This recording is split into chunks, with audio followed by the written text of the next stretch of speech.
Jemaat yang dikasihi Tuhan Yesus Kristus, Shalom dan salam sehat bagi kita semua. Sebelum melakukan aktivitas hari ini, marilah kita terlebih dahulu mendengarkan firman kehidupan yang tertulis dalam kitab 1 Yohanes 2 ayat 29. Demikian firman Tuhan. Jikalau kamu tahu bahwa Ia adalah benar, kamu harus tahu juga bahwa setiap orang yang berbuat kebenaran lahir daripadanya.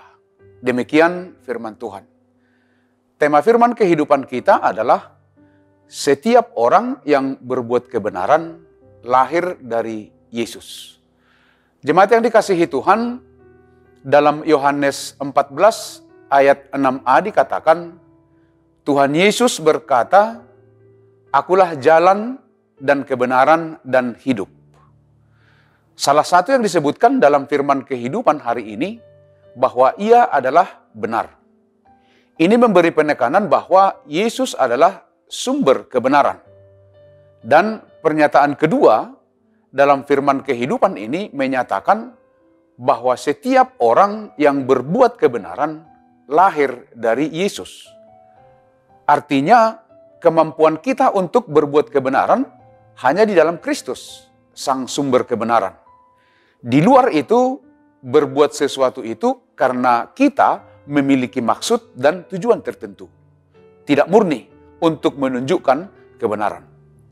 Pernyataan ini lahir dari kondisi dan situasi yang sedang dihadapi oleh penerima surat 1 Yohanes pada saat itu.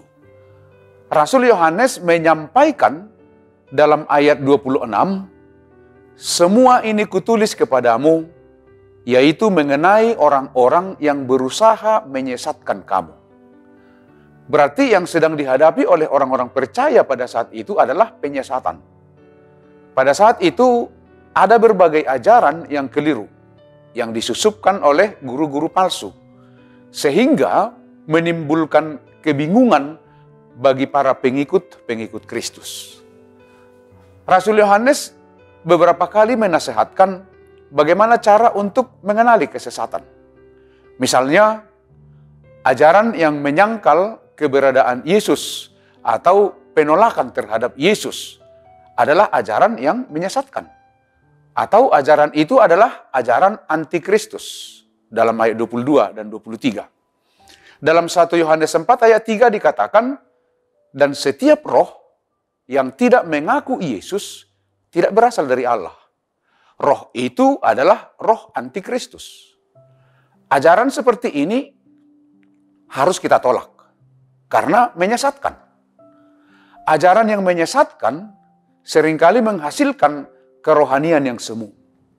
Tanpa disadari, mereka telah menipu dirinya sendiri. Sebab apa yang mereka akui tidak dapat mereka buktikan. Misalnya, mereka mengaku bahwa mereka adalah anak-anak terang. Namun tindakannya tidak menunjukkan sikap sebagai anak-anak terang. Bandingkan di ayat 9. Sekarang ada dua hal yang perlu kita simak dan pahami dari firman kehidupan hari ini. Yang pertama, jika kamu tahu bahwa Ia adalah benar. Apakah kita benar-benar sudah tahu akan hal ini? Jika jawaban kita iya, saya sudah tahu, maka Rasul Yohanes menyatakan tinggallah di dalam Dia. Dikatakan pada ayat 28, tinggallah di dalam Kristus, supaya kita beroleh keberanian percaya dan tidak malu pada hari kedatangannya. Saya memahami jika kita percaya bahwa Yesus adalah kebenaran dan hidup, seperti yang dinyatakan dalam Yohanes 14 ayat 6 itu, maka kita jangan pernah ragu untuk hidup setia berpegang pada Kristus. Tetaplah jalani dan hadapi kehidupan ini di dalam iman percayamu kepada Yesus. Karena Dia sumber kebenaran dan hidup akan menyertai dan memberkatimu. Kemudian yang kedua, kita juga harus tahu bahwa setiap orang yang berbuat kebenaran lahir daripadanya. Pernyataan ini mengingatkan kita dua hal. Yang pertama, orang-orang percaya hanya dimampukan oleh kebenaran Kristus untuk berbuat kebenaran. Sehingga jangan menjadi sombong jika kita sudah banyak melakukan kebenaran. Kedua, mengingatkan orang percaya dalam kehidupannya menyadari harus melakukan kebenaran.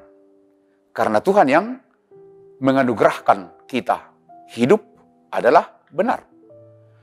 Kemampuan melakukan kebenaran dalam kehidupan berasal dari hidup yang benar. Hidup yang benar berasal dari Allah yang benar.